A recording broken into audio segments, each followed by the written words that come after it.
say, from this exterior that I have, it's a kind of like pale white skin because it comes from Scotland where it rains all the time.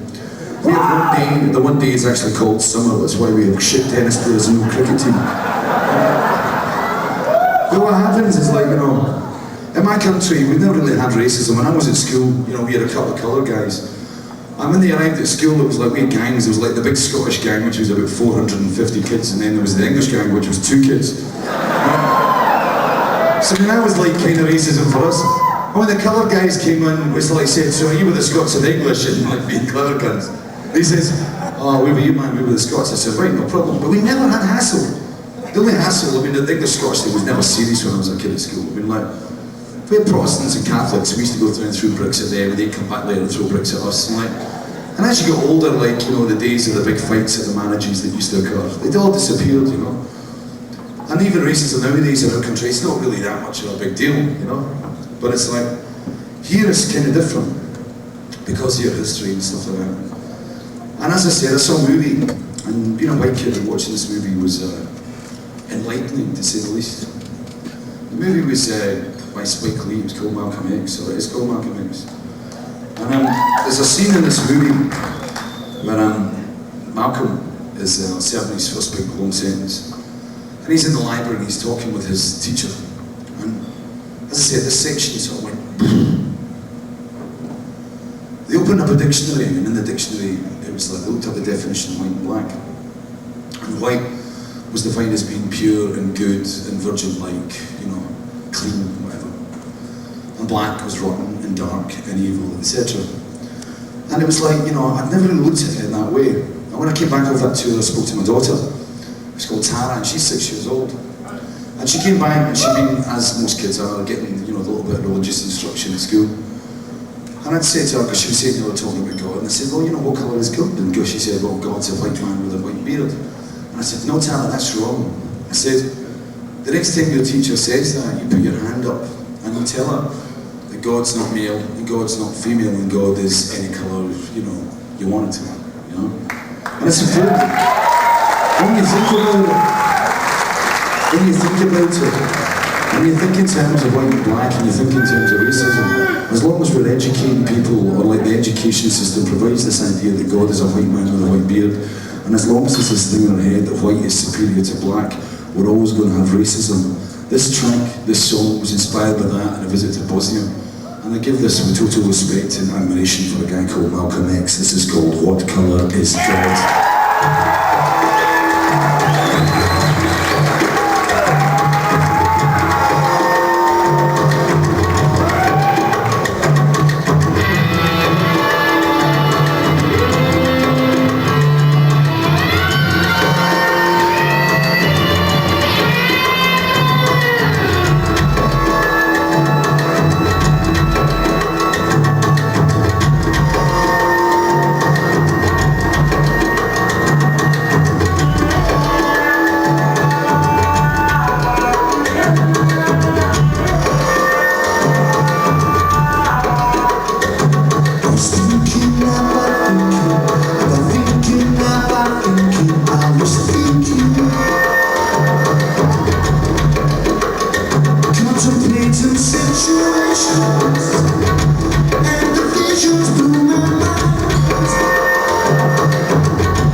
See the roadside gangster. People just a little bit faster. What's the man who's waiting on the island? I'll give you the righteous answer. What's your